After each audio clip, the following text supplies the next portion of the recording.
जी हाँ दोस्तों, देर रात शाह ने कर दिया नीतीश कुमार के साथ में खेला। नीतीश के मोदी को दो टूक आखिरी चेतावनी। नीतीश का नायडू के संग नई रणनीति पर बात। लालू के पास नीतीश कुमार का कौन सा नया संदेश गया? बहुत स्वागत है आप सभी का। आप देख रहे हैं द राजनीति का विशेष सेगमेंट खबर और विश्लेषण। मैं हूं जब्बार खान। दोस्तों, आखिर बीती रात ऐसा क्या हो गया जिसके बुनियाद पर बिहार से लेकर के देश की राजधानी दिल्ली तक राजनीतिक हलकों में उथल पुथल से मच गई? आखिर अमित शाह के इशारे पर बिहार विधानसभा चुनाव से पहले नीतीश कुमार के साथ में कौन सा खेला हो रहा था जिस पर नीतीश यादव को सही वक्त पर सही समय पर जानकारी मिली और उन्होंने प्रधानमंत्री नरेंद्र मोदी को दो टूक चेतावनी दे दी? आखिर अमित शाह 2020 के तर्ज पर क्या कोई नया चिराग मॉडल तैयार कर रहे थे? आखिर नीतीश कुमार को किस तौर पर भारतीय जनता पार्टी बड़ा झटका देने की तैयारी में थे और नीतीश कुमार को उसको समझ में भी ना आए, इस फिराक में थी? मगर दोस्तों, सारी चीजें सामने आ गई। विस्तार से आपको बताते हैं दोस्तों। अंत तक इस वीडियो को आपसे देखने की अपील है ताकि आप हर पहलू से समझ सकें। दोस्तों, गजब हो गया। वो नीतीश कुमार जिनके साथ और जिसके बुनियाद पर भारतीय जनता पार्टी छोटे भाई बन करके बिहार में बड़े भाई की भूमिका में आ चुकी है। वो नीतीश कुमार जिनके कंधे पर बंदूक रख करके भारतीय जनता पार्टी और विशेष रूप से मोदी और शाह राजनीतिक निशाने लगाते आए हैं। वो नीतीश कुमार जिनको विधानसभा 2020 के चुनाव में मोदी और शाह की टीम ने चिराग मॉडल से पूर्ण रूप से ध्वस्त कर दिया था, उसी नीतीश कुमार को बीते 3 महीनों में जिस तरीके से मोदी उनकी तारीफ करते हुए लाडला मुख्यमंत्री बताते हुए नहीं थकते रहे, मगर पर्दे के पीछे से ऐसी तैयारी मोदी और शाह ने कर रखी थी कि नीतीश कुमार भौचक्के हो गए। दरअसल दोस्तों, आपने लगातार सुना जब से अमित शाह का वो बयान एक टीवी चैनल पर करीब 3 से 4 महीने पहले आया कि साहब ये बीजेपी का संसदीय दल, विधायक दल तय करेगा कि कौन होगा बिहार का मुख्यमंत्री। उसके बाद में चीजें वहां से एक नए सिरे की तरफ जाती हुई देखी। मगर इस बीच में दोस्तों, एक ऐसी तस्वीर बिहार की बनती हुई दिख रही है कि नीतीश कुमार को 43 सीटों से खिसका करके 23 पर किस तरीके से इस अंदाज में ले आया जाए जिसकी भनक और जिसका संकेत नीतीश को मिले ही ना। और ऐसे में फिर से 2020 वाला मॉडल अमित शाह के इशारे पर शुरू हो गया दोस्त। यानी कि 2020 में चिराग पासवान ने जिस तरीके से करीब 132-34 सीटों पर नीतीश कुमार के खिलाफ अपने प्रत्याशी उतारे थे मोदी शाह के इशारे पर, वही कड़ी उसी अंदाज की शुरुआत एक बार फिर से होने जा रही है। मोदी को अपना एक तरीके से गुरु बताने वाले, मोदी का खुद को हनुमान कहने वाले चिराग पासवान ने अमित शाह के इशारे पर बिहार में एक नया ऐलान कर दिया है, और वो ये कि बिहार विधानसभा के चुनाव में वो करीब 35 से 40 सीटों पर वो चुनाव लड़ेंगे। स्वतंत्र तरीके से चुनाव लड़ेंगे। एनडीए में रहेंगे लेकिन स्वतंत्र तरीके से चुनाव लड़ेंगे। दोस्तों, ये 3 सेंटेंस चिराग पासवान का दरअसल नीतीश कुमार के लिए, बिहार की राजनीति के लिए, जनता दल यूनाइटेड के लिए एक फिर से एक ऐसी जिगजैग वाले रास्ते पर आ चुकी है जहां पर उनकी राजनीति डावाडोल हो रही है। बिहार में आप जानते हैं, मोदी जानते हैं कि वक्त पर नीतीश का समर्थन लेकर के नीतीश का एक बहुत बड़ा समर्थक धड़े को, अल्पसंख्यक धड़े को अलग कर दिया है। चिराग जानते हैं कि मुसलमानों की नाराजगी न सिर्फ नीतीश कुमार के साथ में है बल्कि चिराग पासवान से भी है। लेकिन इस बीच में चिराग पासवान ने फिर से 40 सीटों का ऐलान करके एक संदेश दे दिया नीतीश कुमार को कि साहब पिछली बार तो हम इस गठबंधन में नहीं थे, आपको मिल गई थी 112-15 सीटें। इस बार 50-40 सीटों के आसपास हम चुनाव लड़ना चाहते हैं, क्योंकि हमारा स्ट्राइक रेट लोकसभा के चुनाव में 100% है। 5 सीटें हमें मिली, हमने 5 की 5 सीटें जीत करके मोदी शाह की झोली में डाली है। अब एक ऐसी स्थिति उत्पन्न हो गई कि नीतीश कुमार को लगने लगा कि जीतन राम मांझी, जिनका कद राजनीतिक तौर पर बिहार में अगर देखा जाए 10 से 12 सीटों से ज्यादा का नहीं है और उनको मिलने वाली भी नहीं, लेकिन वो भी 40 सीटों का दावा ठोक रहे हैं। उपेंद्र कुशवाहा 10 सीटों के आसपास का दावा ठोक रहे हैं। चिराग पासवान ने 40 सीटों के आसपास दावा ठोक दिया। यानी कि 90 सीटें 243 में से तो इधर ही चली जाए। और ऐसे में भारतीय जनता पार्टी 110 सीटों से कम पर लड़ने वाली नहीं। तो फिर नीतीश कुमार के लिए कितनी सीटें बच रही है? नीतीश कुमार के लिए आप अंदाजा लगाइए कितनी सीटें बच रही हैं। और क्या नीतीश कुमार इतनी कम सीटों पर लड़ करके 43 से वापस वो 80 तक आ पाएंगे? कतई नहीं, हरगिज नहीं दोस्तों। और ऐसी स्थिति में चिराग पासवान ने इस बीच में अपने संसदीय दल के साथ में, सांसदों के साथ में जिस अंदाज में बातचीत की, मीटिंग रखी, और इसके बाद में उनके जो रिश्तेदार हैं, सांसद हैं, उन्होंने साफ किया कि बिहार की जनता ये चाहती है कि चिराग पासवान को कोई बड़ी जिम्मेदारी मिले।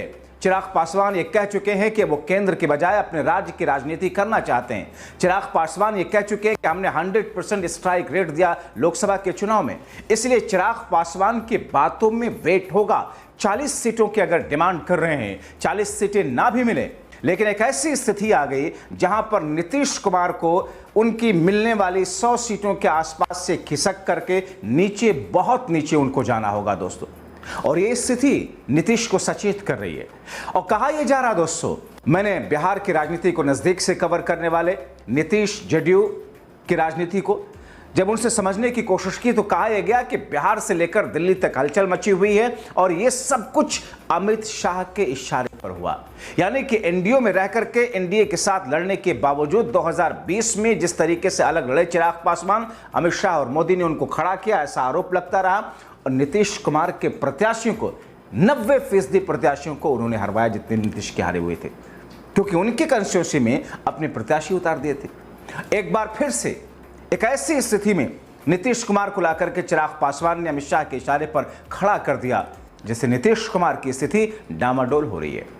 मगर इस बीच में जो खबर आई वो ये कि नीतीश कुमार ने अपना ये दुखड़ा चंद्रबाबू नायडू से रोया है। नीतीश कुमार ने चंद्रबाबू नायडू के साथ में इस स्थिति को डिस्कस किया कि जाहिर तौर पर नीतीश, चिराग पासवान खुद से ऐसी स्थिति में खुद को ला करके ऐसा ऐलान नहीं कर सकते। यानी कि भारतीय जनता पार्टी एक नए किस्म का खेला खेल रही है।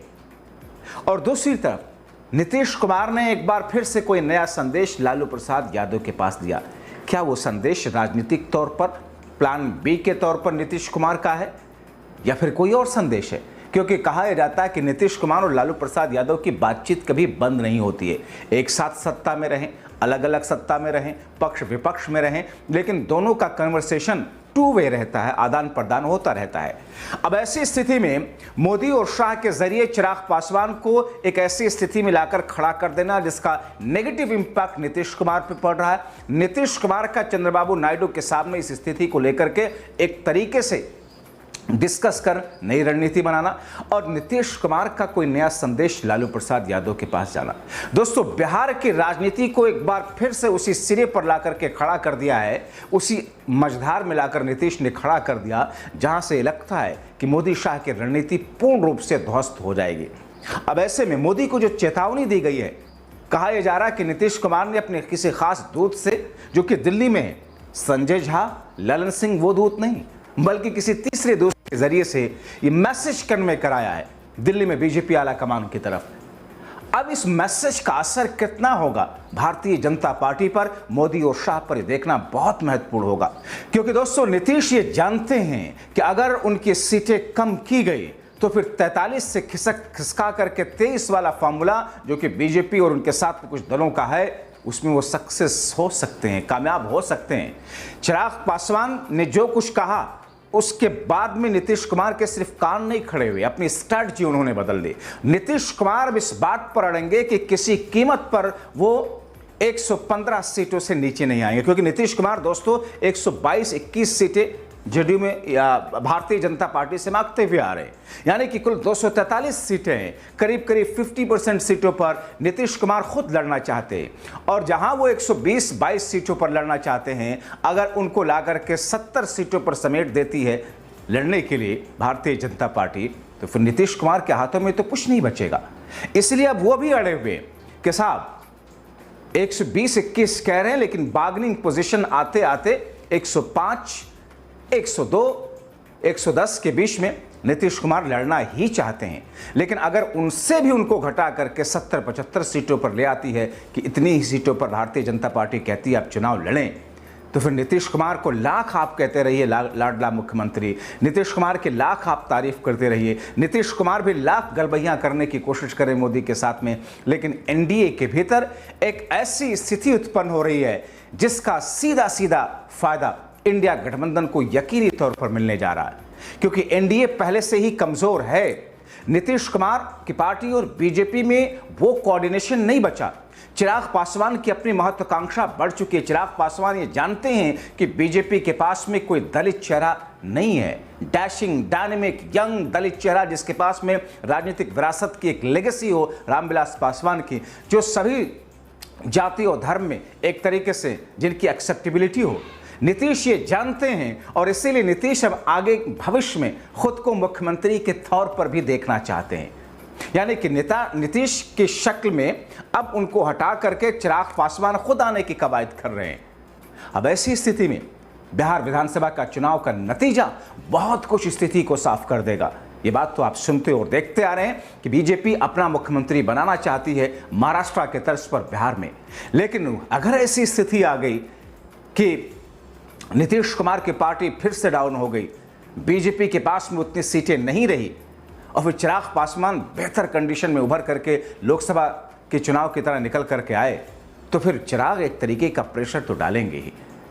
तो एक ऐसी स्थिति में जहां पर कहा यह जा रहा है कि अमित शाह के इशारे पर चिराग पासवान ने नीतीश कुमार को संकट में डाल दिया, लेकिन नीतीश कुमार संकट मोचक के तौर पर अपनी पार्टी के लिए, खुद के लिए हमेशा उनका एक बैकअप प्लान खड़ा रहता है। और ऐसे में नीतीश कुमार की नई रणनीति स्ट्रैटेजी बीजेपी मोदी और शाह को दो टूक चेतावनी की बुनियाद दरअसल वही स्ट्रैटेजी है जिसमें चंद्रबाबू नायडू के साथ में बातचीत और लालू प्रसाद यादव के साथ में उनका नया संदेश जाना है। तो फिर इंतजार करते हैं दोस्तों कि आगे आने वाले वक्त में कौन सी दशा और दिशा बनती हुई बिहार में दिखती है।